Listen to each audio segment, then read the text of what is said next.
Acústica Noticias presenta Acústica Rural, el informativo con los pies en la tierra. Conducen José Luis Reyes y Armando Soto. Muy buenos días, amigos de Acústica Rural. Somos la primera cadena de agronegocios en México, transmitiendo lo más importante de la información generada en el sector de la producción primaria y agroindustrial. Como cada mañana, saludo con mucho gusto a mi compañero y amigo, el médico veterinario Armando Soto Ordaz. ¿Cómo estás, Armando? Buenos días, bienvenido. ¿Qué tal, José Luis? Muy buenos días, apreciable auditorio que nos ve y nos escucha a lo largo de la República Mexicana a través de Acústica Rural en el 1150 de AM en la Ciudad de México, 1120 de AM en la Ciudad de Guadalajara, Jalisco, y en el 600 de AM en la Ciudad de Monterrey, Nuevo León. También saludamos a los amigos que nos escuchan allá en Tantoyuca, Veracruz, Sierra Norte de Puebla, Chilpancingo, Guerrero y en Peto, en el estado de Yucatán. Y saludamos cordialmente a los amigos que nos ven a través de la gran cadena Albavisión, canal 13.1 en el sur, sureste, centro, occidente y noroeste de la República Mexicana, y a todos los amigos involucrados en el sector primario, producción de alimentos. Bien, José Luis, hoy tenemos entrevistas de interés en el ámbito pecuario, la producción de cerdo en la República Mexicana. Así es, Armando, vamos a conversar unos instantes con el señor Heriberto Hernández Cárdenas. Él es presidente de la Organización de Porcicultores Mexicanos, la OPORMEX, y es que hay buenas noticias en cuanto a producción de carne de cerdo, un aumento en el primer bimestre del año muy importante. Heriberto, muy buenos días, gracias por tomar la llamada de Acústica Rural. ¿Qué tal? Buenos días, José Luis, buenos días, Armando. Qué gusto volverlos a saludar. Gracias, Heriberto. Bueno, coméntele al auditorio cómo podemos interpretar este crecimiento del 20% en el consumo de carne de cerdo en la República Mexicana en los 2 primeros meses de este año. Pues bueno, creo que la industria porcina mexicana ha hecho la tarea desde años atrás, y esto nos ha ido posicionando con el consumidor como la carne de cerdo en un excelente aporte de nutrición, de proteína animal, y esto ha hecho que nuestro consumidor acepte cada vez más como un producto sano, con un alto contenido de proteína y sobre todo un producto muy, muy sabroso. Y esto ha ido posicionando y caminando fuertemente en el consumo del consumidor, con una tarea de la industria de inocuidad, de animales con alta calidad, de eficiencia. Es el resultado de un trabajo de muchos años atrás de la industria, que hoy nuestro consumidor nos ve favorecido en el consumo. Heriberto Hernández, Armando Soto, muy buenos días. Heriberto, si nos puedes platicar un poquito más a fondo, ¿qué es lo que están haciendo ustedes como organización de porcicultores en la República Mexicana, el gobierno federal y los productores de la República Mexicana para intensificar esto, lo que estamos viendo en el primer trimestre, y también que la carne de cerdo, pues hoy en día, lo hemos visto a lo largo de muchos años, ha sido pues satanizada por los diferentes sectores de la República Mexicana? Voy a retomar primero lo de satanizar. Afortunadamente, cada vez más nuestro consumidor se da cuenta que ha sido solo mitos y que la carne de cerdo es un excelente, insisto, fuente de proteína y con mucho sabor. Y esto que hemos ido caminando es porque la industria, tanto en conjunto con nuestro gobierno, SADER, y la industria, se ha dado la tarea de dar a conocer estas prácticas. Buenas prácticas pecuarias, un sistema FIF robusto que ofrece una carne con altos estándares de inocuidad a nivel global. Muestra de ello es también que nuestras exportaciones han ido subiendo también.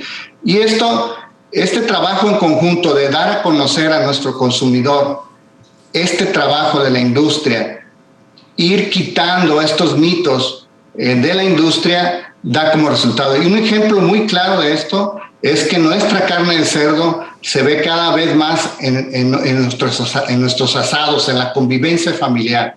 Y es eso, el resultado de que la industria porcina mexicana se ha dado la tarea a dar a conocer las buenas prácticas que hace dentro de nuestras explotaciones, pero también las cualidades que tiene nuestra industria, nuestra carne, y esto dar a conocer a nuestro consumidor basado en ciencia. También quiero dar, como ustedes saben, en días pasados se formó el Instituto Mexicano de la Porcicultura precisamente para seguir este esfuerzo de la industria porcina desde un instituto donde, basado en ciencia, le digamos a nuestro consumidor las enormes cualidades que tiene la carne de cerdo. Este trabajo ahí va, aunado a que nuestros productores también se han integrado en la cadena. Hay productores que ya están matando cerdo, están ofertando cerdo, y esto nos permite llegar a nuestro consumidor de forma directa. Ir quitando esos mitos que tú mencionas con argumentos sólidos basados en ciencia, que nuestro consumidor lo está viendo, que ya no es el simple hecho de preparar la carnita saturada en grasa, sino que en platillos de alto valor, como es un buen lomo, como es una buena costilla. Y todo este trabajo es el que nos permite decir hoy este consumo de la carne de cerdo ha ido aumentando y ha sido privilegiado por nuestros consumidores hoy en México. A ese respecto, Heriberto Hernández, presidente de la Opormex, ¿qué podemos mencionar en torno a lo último que están haciendo los productores de carne de cerdo en materia de sanidad e inocuidad? No, bueno, hemos hecho un trabajo enorme en materia de inocuidad. Hemos agarrado el reto como industria de que todo el 100% de nuestras granjas, chicas, medianas y grandes, tengan buenas prácticas pecuarias. Es fundamental que todos nuestros productores tengan buenas prácticas pecuarias, porque abarcan una serie de mejoras enormes en nuestras granjas. Un ejemplo claro es decir, nuestros residuos tienen que estar comprometidos con el medio ambiente. El agua que suministramos a los animales debe tener un perfil adecuado. El trato de los animales tiene que ser de una forma muy, muy estándar. Todo esto, el tener buenas prácticas pecuarias y nosotros como industria asumir ese reto, que el 100% de nuestras granjas tenga prácticas pecuarias, esto se refleja en nuestro consumidor. Y por otra parte, Heriberto, háblenos un poco más de esto que comentaba en torno a que la carne de cerdo, ya a través del conocimiento científico realizado por especialistas, ha ido desbaratando varios mitos. Sí, claro, mira, es una tarea que aún tenemos pendiente, pero una muestra clara es que ya el tema del cisticerco está totalmente, ya no está en la mente de nuestro consumidor.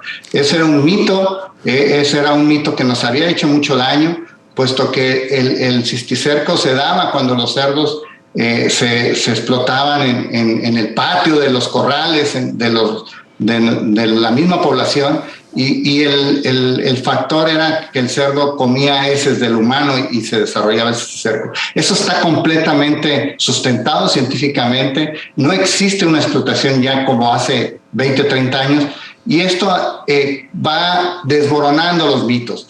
Ahora, al día de hoy, el mayor problema del cisticerco viene de las legumbres que se riegan con aguas negras de la población. Entonces, ese es un ejemplo muy claro que es un mito que hemos roto completamente, que se ha quedado atrás. Pero tenemos otros retos que tenemos que enfrentar mucho con la comunidad médica, que es que el médico deje de comer carne de cerdo. Y yo he platicado con muchos médicos, me he dado la tarea de platicar, y ellos, ¿por qué estás prohibiendo la carne de cerdo? Si es un alto contenido proteico, con un excelente perfil nutricional, bajo en grasas, y han llegado a la conclusión, bueno, a lo menos con los médicos que he platicado, decir, vos sabes que tienes toda la razón, la carne de cerdo es una buena fuente de proteína, pero la forma de cocinar.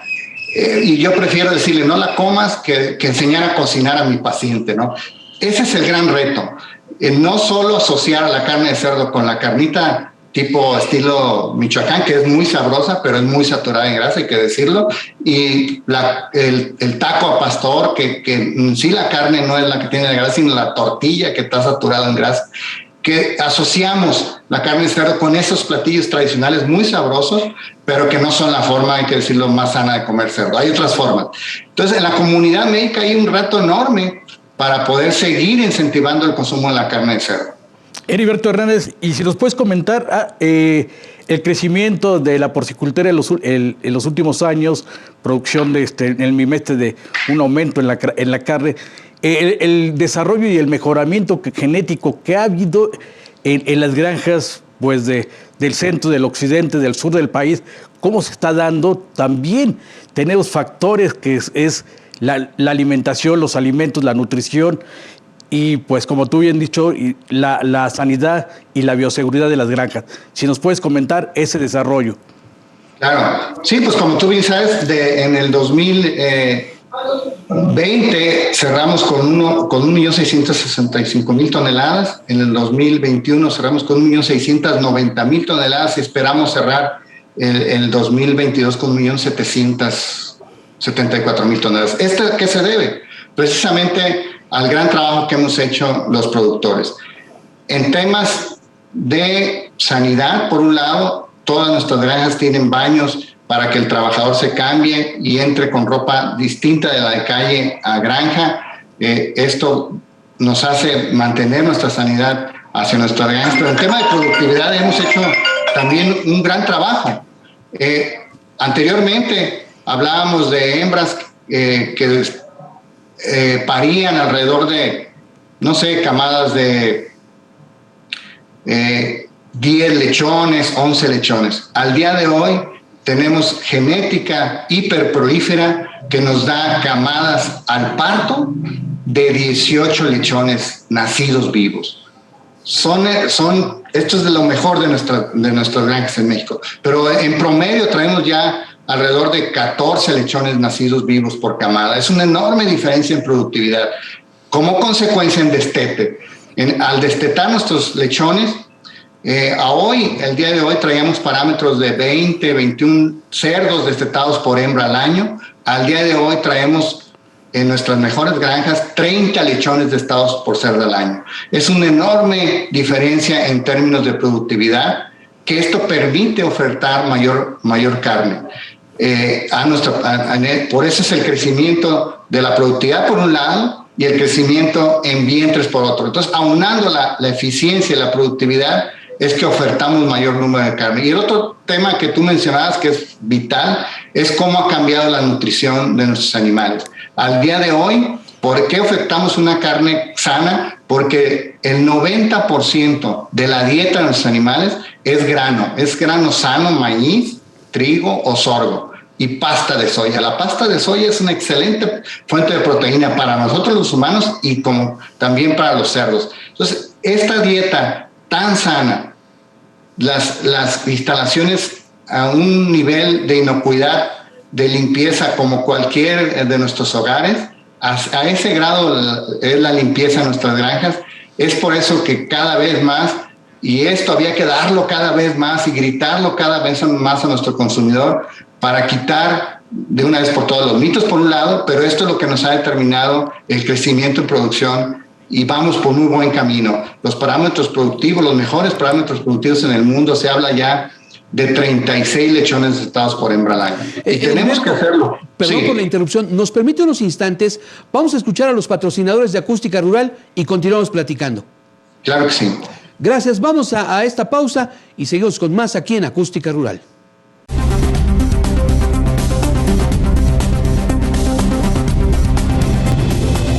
Continuamos, amigos de Acústica Rural, la primera cadena de agronegocios en México, y estamos platicando con Heriberto Hernández Cárdenas, presidente de la Organización de Porcicultores Mexicanos, la OPORMEX, en torno a estas cifras dadas a conocer recientemente de un 20% en el incremento en el consumo de carne de cerdo en la República Mexicana durante los 2 primeros meses de este 2022, y estamos hablando de qué factores han contribuido.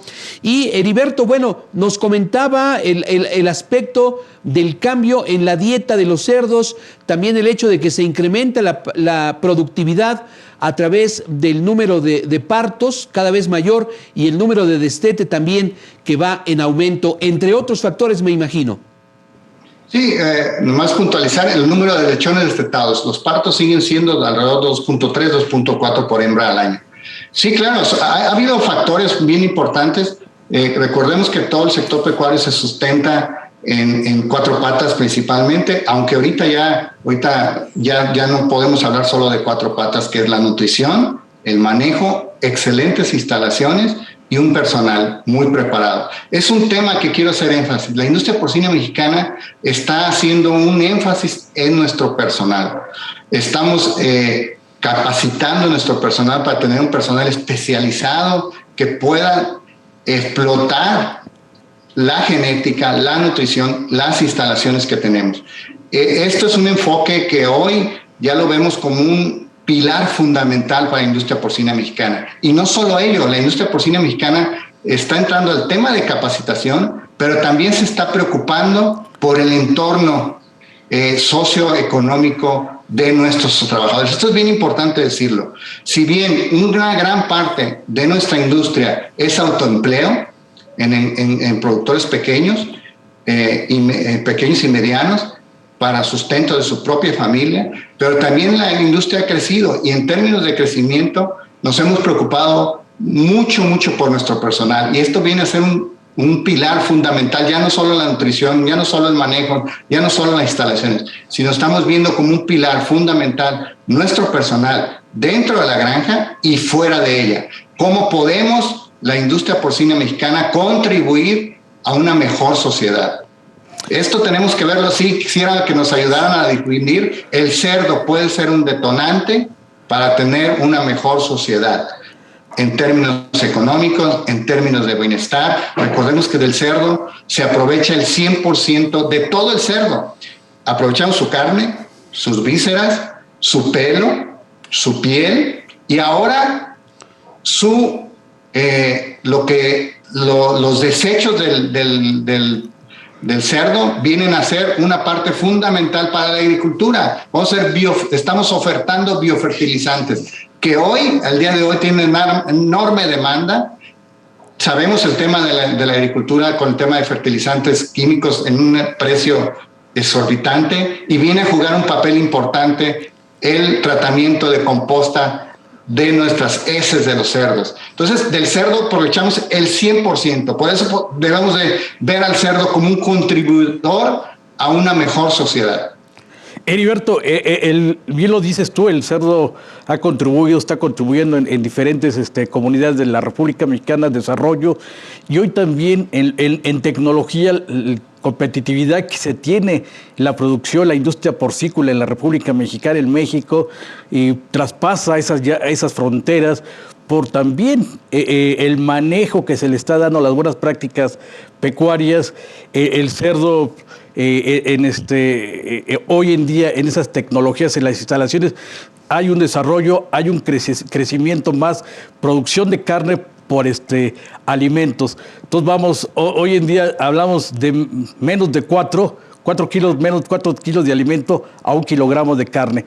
Y esto pues, nos da el bienestar, también nos da las áreas de confort que se tienen hoy en día ya en las instalaciones de las granjas, en cualquier instalaciones que pues están desarrollando y creciendo la porcicultura.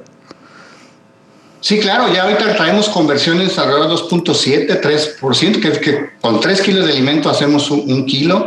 Y sí es bien importante el tema que tú tocas. Nosotros como industria porcina somos los más preocupados de que nuestros animales tengan un bienestar. Si no, de otra forma no tuviéramos los números que tenemos. Entonces, yo creo que eso también es un tema que tendremos que dar a difundir, y ustedes son un papel bien importante, que nuestra sociedad sepa lo que estamos haciendo hacia adentro, porque hay que reconocer, y ustedes más que nadie lo saben, que los productores son muy malos comunicadores. No sabemos comunicar lo bien que hacemos.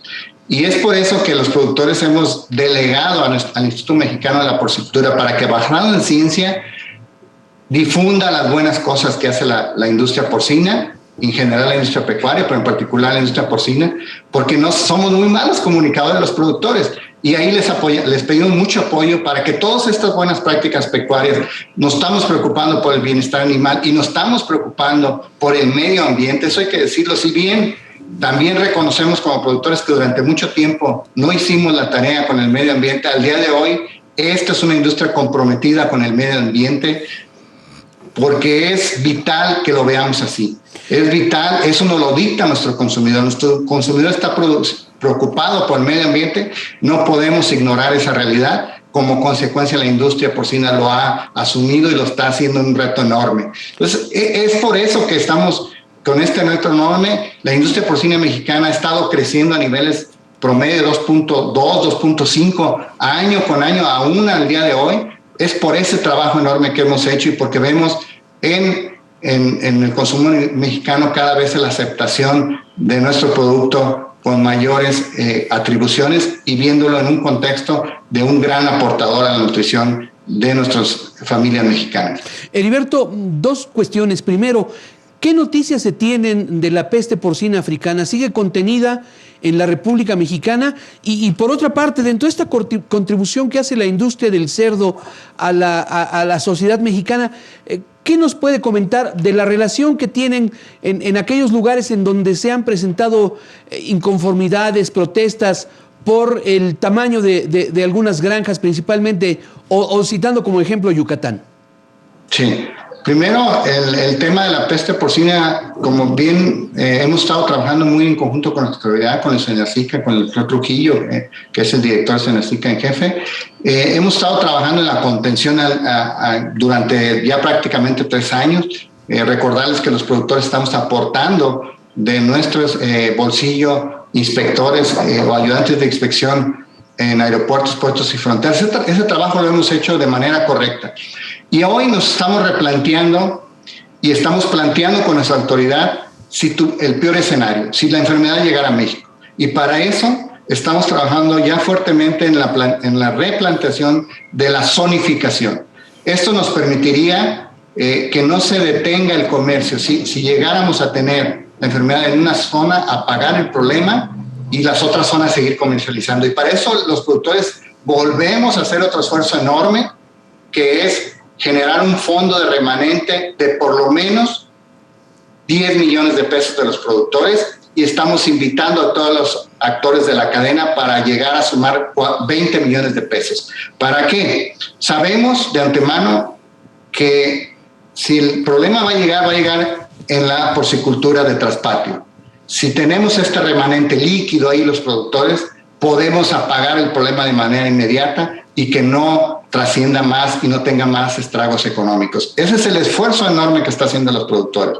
Por otro lado, lo que tú mencionas de este embate hacia, en particular, a nuestros compañeros de Yucatán. Al día de hoy, la industria porcina yucateca tiene la meta de tener 0 emisiones al medio ambiente.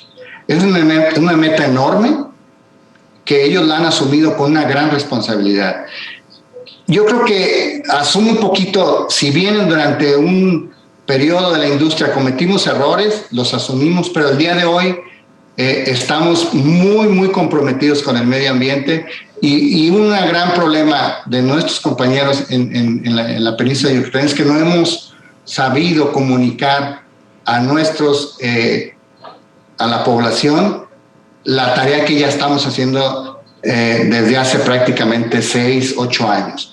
Esto, al día de hoy, esta meta tan agresiva que tienen sus compañeros de Yucatán, la tiene que saber la población. De hecho, están haciendo un esfuerzo enorme por involucrar a todas las sociedades alrededor de nuestras explotaciones en estas metas. Entonces, esto esperemos a corto plazo que quite todos esos mitos y pueda ya de una vez por todas quitar esa mancha a esta particular área de nuestro país. Pero en términos generales, la industria está haciendo lo mismo. Estamos comprometidos con el medio ambiente, tratando de hacer de nuestro medio ambiente un hábitat de convivencia con esta industria, pero es fundamental que nuestro consumidor lo sepa para no tener teléfono descompuesto entre lo que está haciendo la industria y la percepción que tienen algunas organizaciones. Heriberto, respecto a este fondo de 20 millones de pesos de contingencia, ¿ya la autoridad, ya el Senacica, Agricultura, están de acuerdo con ustedes? ¿Ya se tendría información oficial al respecto? Sobre todo me parece un dato muy relevante el hecho de que esperemos que no ocurra en caso de que se llegue a presentar algún caso de peste porcina. Lo importante sería aislar esa zona y que el comercio en otros estados siga fluyendo como hasta ahora. Sí, mira, desgraciadamente toda la comunidad científica dice que tarde o temprano va a llegar la enfermedad. Entonces, en ese contexto, nos estamos preparando. Y este fondo sí lo comentamos en una reunión con el doctor Villalobos, y él te va a dar un ejemplo de por qué este remanente económico líquido ahí. Hace 3 años tuvimos un brote de Auyeski, y nuestra autoridad no tuvo la capacidad de actuar de forma inmediata para eliminar ese foco. Y ese foco, los productores habilitamos el recurso, y solo ese foco, y estuvo en riesgo el tema de exportación por ese foco de Auyeski, pero los productores actuamos de manera inmediata con la autoridad y nos costó solo 200,000 pesos eliminar ese problema y no lesionar las exportaciones de todos nuestros compañeros, tanto a Japón, a China, a Estados Unidos, a todos los países que estamos exportando. Entonces, en base a esa experiencia, no podemos estar desprotegidos, y es por eso que decidimos formar este fondo. Al día de hoy ya casi los productores completamos los 10 millones de pesos y la industria nos ha ayudado, en este caso la industria farmacéutica, con alrededor de 2 millones de pesos. Con este ejemplo, algunos digamos es poco, 20 millones de pesos es mucho. Creemos que utilizando de manera eficiente y oportunamente es un dinero que nos puede ayudar enormemente. ¿Qué nos dijo la autoridad? Heriberto, perdón, mil disculpas, lamentablemente se nos agotó el tiempo, pero yo creo que se dieron a conocer aspectos muy importantes. Muchas gracias, presidente de la Opormex, por esta entrevista. No, al contrario, muchas gracias, José Luis, muchas gracias, Armando, y mucho gusto saludarlo y mucho gusto estar platicando con tu auditorio. Gracias. Muchas gracias, buenos días. Bien, pues nosotros vamos a ir a una pausa y continuamos con más información en Acústica Rural, la primera cadena de agronegocios en México.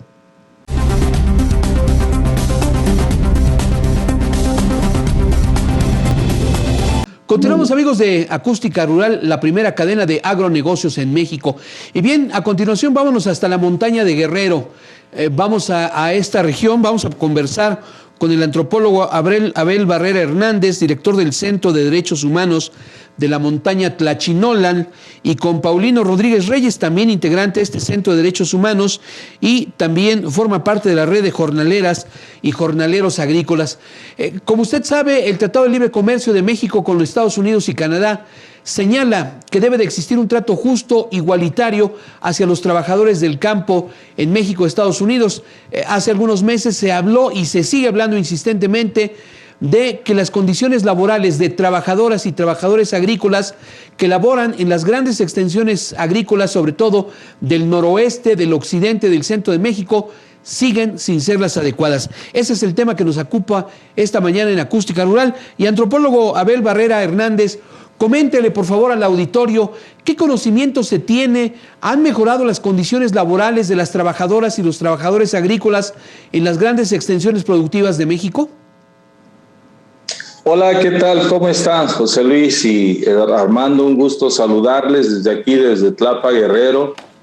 Comentarles sobre este grave problema que se sigue enfrentando. En realidad, la población jornalera, las familias jornaleras siguen padeciendo lo que pues se ha tratado de mejorar en términos de que sus condiciones laborales sean más justas. Sin embargo, hemos constatado que la mayoría de empresas que contratan a población indígena de los estados más pobres del país, no hay ningún compromiso concreto para mejorar los pagos, mucho menos las condiciones laborales en que realizan las actividades agrícolas en aquellos campos. Quiero decirles que un problema mayor es que la mayoría de empresas agrícolas no están registradas por parte de la Secretaría del Trabajo como empresas que realmente hacen contrataciones con familias jornaleras. Y esta irregularidad es lo que provoca que entonces haya una situación de invisibilización, es decir, no se ve este problema. Como no hay denuncias, como no hay planteamientos concretos de la problemática de la población jornalera, pues es como si ese problema no existiera. Entonces, hay un grave problema en cuanto a la situación relacionada con las condiciones laborales. No se mejoran las condiciones en términos de salarios, en términos de prestaciones sociales, en términos de protección a sus derechos. Al contrario, hay tratos discriminatorios, hay abusos, no se les paga las horas extras, sigue habiendo menores de edad que trabajan en estos campos porque no están inspeccionados, no hay inspecciones por parte de la Secretaría del Trabajo. Nosotros lo hemos pedido y nos han dicho, díganos qué empresas, les hemos mandado los nombres. Después dicen, no, ahora díganos en dónde se ubican, cuál es su dirección, quién es el responsable, en qué lugar está. O sea, quieren que los organismos de acompañamiento a los jornaleros y jornaleras hagamos todo el trabajo. Es obvio que a veces pues es difícil. Y como para ellos es difícil como Secretaría del Trabajo, pues esta situación se vuelve un círculo vicioso, un círculo perverso, donde la Secretaría dice, si no me lo dices, si no me lo pruebas, es como el Ministerio Público, pruébamelo, ¿no? De que hay un delito y pues ya lo investigaré. Mientras no hay nada. Ese es el grave problema que enfrentamos en esta situación de los jornaleros. Y bueno, la población jornalera en condiciones tan precarias tampoco se animan a denunciar las condiciones porque saben que tendrán problemas, porque saben que andarán en situaciones de mayor riesgo, máxime ahora que los campos están controlados por grupos armados que protegen a los patrones y que tienen como vasallos, como si estuviéramos en el porfiriato, a una población sojuzgada que si habla la pueden amedrentar o hacer acciones que atenten contra su seguridad. Entonces ese es un problema grave que no está en la escena pública, entre la opinión pública, como un problema de que hay miles de personas pobres, indígenas, de Oaxaca, de Guerrero, de Veracruz, de Chiapas, que están en condiciones totalmente deplorables y que sus sueldos no están acordes a los estándares internacionales y mucho menos la seguridad social es una realidad. Cuando la gente se enferma tienen que pagar por su cuenta a un médico particular y comprar medicinas. El seguro social, a pesar de que los empresarios dicen que les garantizan esa prestación, no funciona en términos prácticos. Por eso es muy importante poder tener estos espacios para dar a conocer la situación que se vive en el campo, en el caso de las jornaleras y jornaleros agrícolas. Paulino, Armando Soto, muy buen día. Paulino, muy buenos días. Paulino, si nos puedes comentar la explotación laboral México, la explotación laboral de los jornaleros, México hoy en día ocupa entre el segundo y el tercer país productor de alimentos en América Latina, y esto ha llevado pues jornaleros del sureste de la República Mexicana. ¿Cuáles esas condiciones que se tienen al contratar o contratar por terceras personas a una empresa productora de alimentos? ¿Cuáles son esos estados que van, los estados que más tienen pues más explotación, también que haya impunidad laboral hacia ellos mismos, hacia los trabajadores? Mire, Soto, la verdad, pues no hay un estado receptor que digamos que no se den esas condiciones. De acuerdo a la documentación que hemos realizado, las atenciones que hacemos desde aquí en la región de la montaña con las familias jornaleras que migran a diferentes estados, son la mayoría de los estados, casi son todos. O sea, no hay un estado que digamos que realmente esté cumpliendo con los estándares o que establece la Ley Federal de Trabajo en ningún estado, ¿no? Pues habrá unas empresas ahí que están más regularizadas, ¿no? Las más grandes que puedan estar en Sinaloa, pero pues y en San Quintín mismo, ¿no?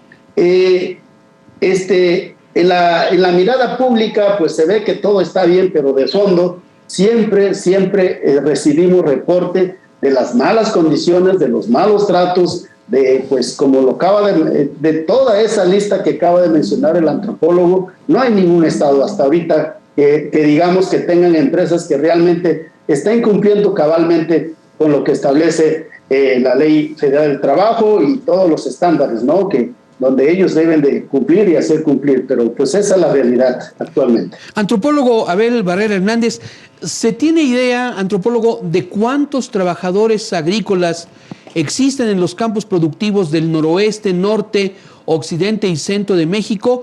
¿Y cuánto en promedio está ganando un trabajador agrícola? Y también coméntenos, ¿qué implica que estas empresas agrícolas no estén registradas ante la Secretaría del Trabajo y Previsión Social?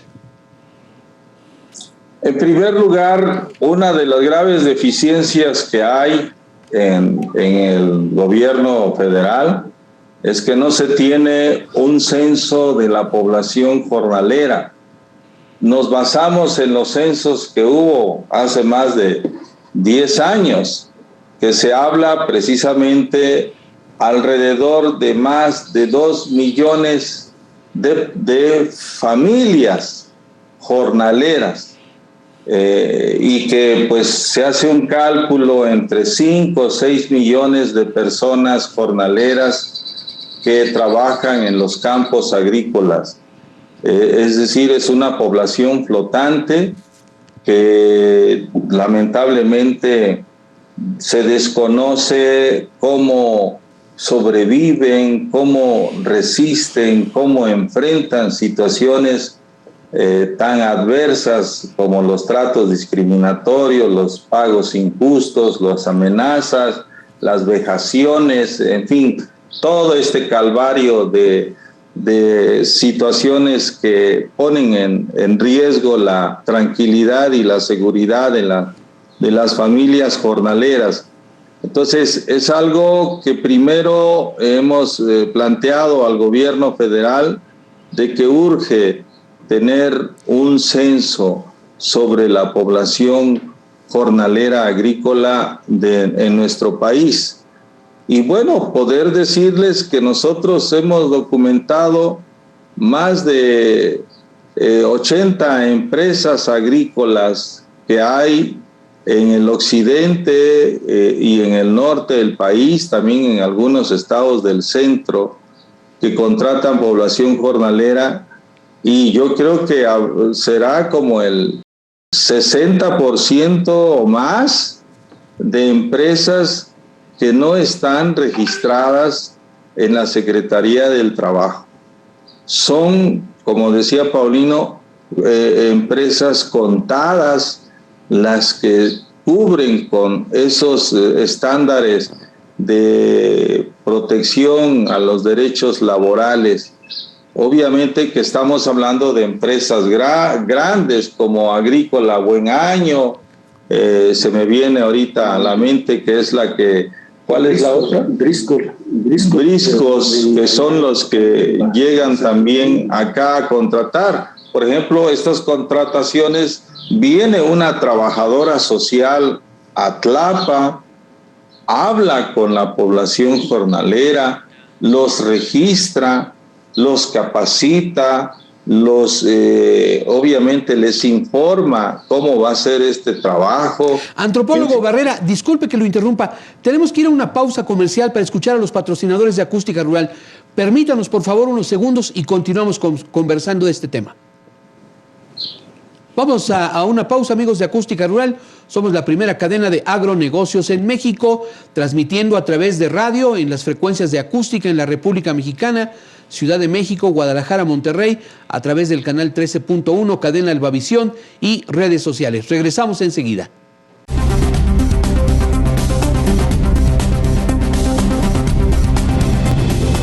Seguimos adelante, amigos de Acústica Rural. Estamos conversando con el antropólogo Abel Barrera Hernández, director del Centro de Derechos Humanos de la Montaña Tlachinolan, y con Paulino Rodríguez Reyes, integrante de este centro y también de la red de jornaleras y jornaleros agrícolas. Antropólogo, entonces nos daba usted a conocer lo que muy pocas empresas llevan a cabo en el sentido de acercarse con organizaciones tan importantes como la de ustedes y también más o menos en promedio, ¿cuánto gana un trabajador agrícola, jornalero o jornalera? En estos contextos donde hay una irregularidad en los campos agrícolas, la gente viene recibiendo un pago diario de 130, 140 pesos, ¿no?, por el día. Pero tanto los trabajadores como las empresas prefieren pagar por a destajo, como se llama. Es decir, por el número de cubetas que recolectas si hablamos de chile jalapeño, ¿no? O arpillas, ¿no? Que son estas costalillas que si tú logras cargar, llenar y entregar al camión, bueno, tiene una cantidad, ¿no? Entonces, la gente la mayoría no prefiere trabajar así por jornada porque sabe que no le conviene. 130, 140 pesos van sacando, no llega a más de 160 pesos. Si quieren ellos tener un sueldo mayor a esos 160 pesos, tienen entonces que tener mucha habilidad para hacer la recolección de los productos agrícolas, ¿no? No solamente hacer la recolección, sino tener que llenar las cubetas, las arpillas, cargarlas. Muchas mujeres cargan alrededor de 40 a 50 kilos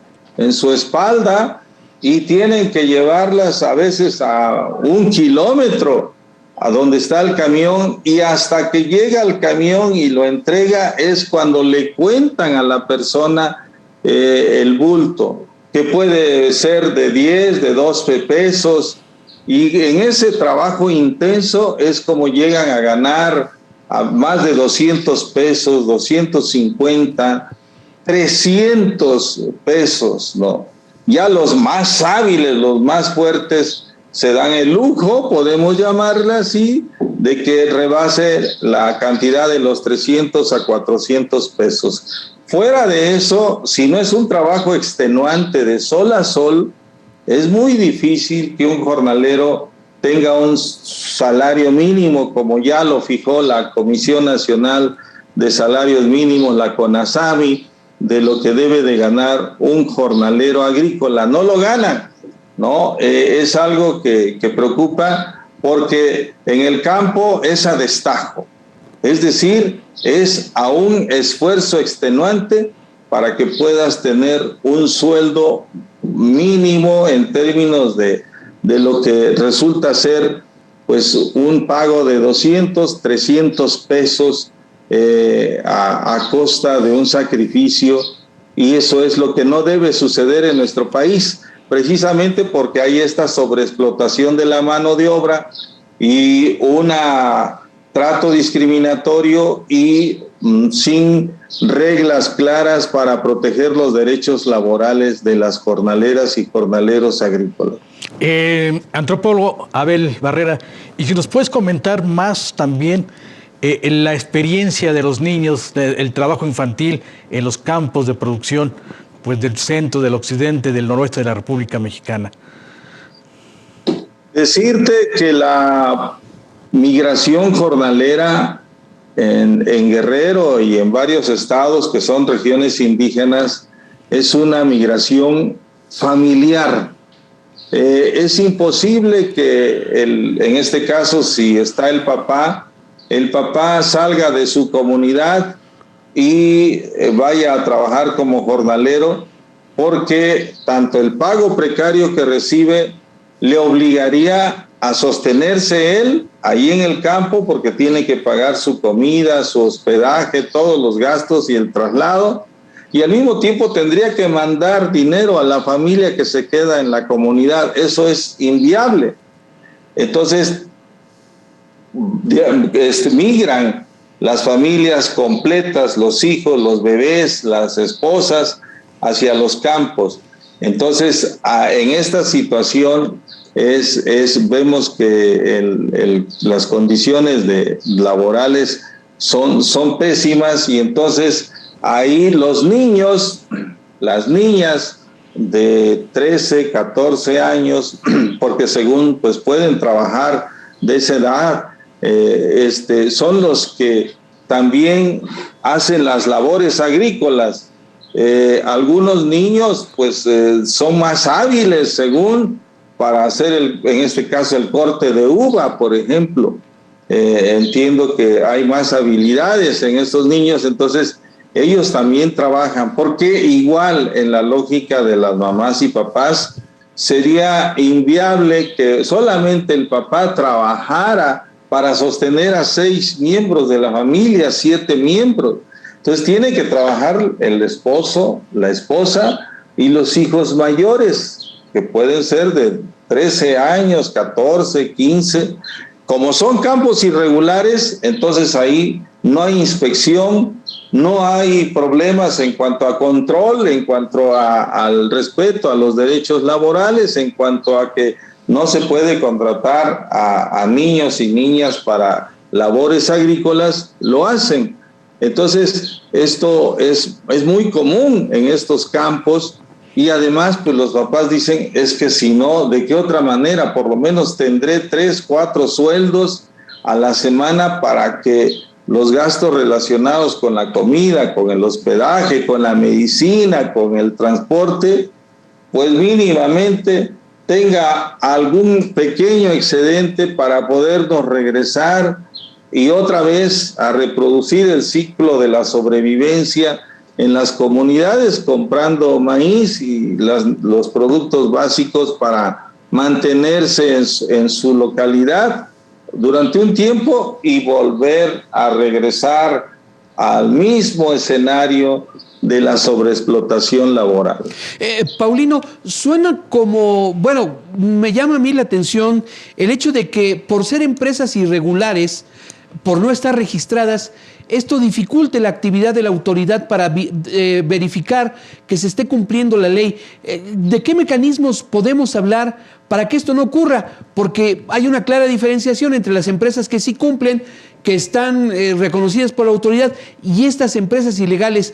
¿Qué propone el Centro de Derechos Humanos de la Montaña Tlachinolan y la red de jornaleros para acabar con esta diferenciación y hacer más equitativas las condiciones laborales y de vida de trabajadoras y trabajadores jornaleros?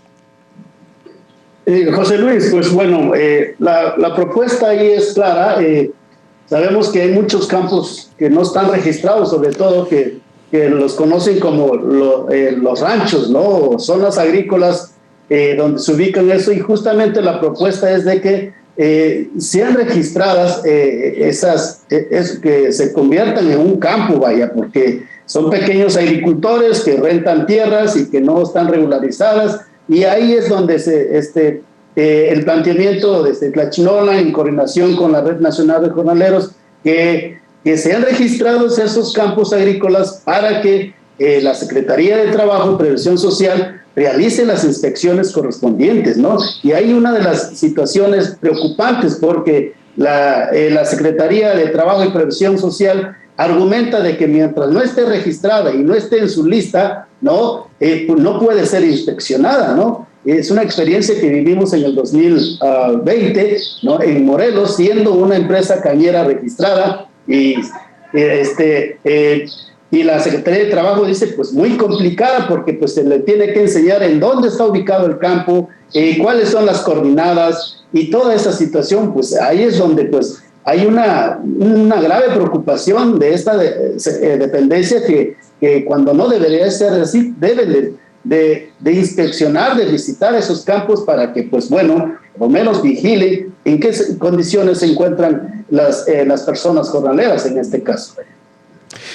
Pues bueno, esperemos que se cumplan. Y Paulino, ¿Qué pasa? Y brevemente se lo pido, por favor, porque está a punto de agotarse el tiempo.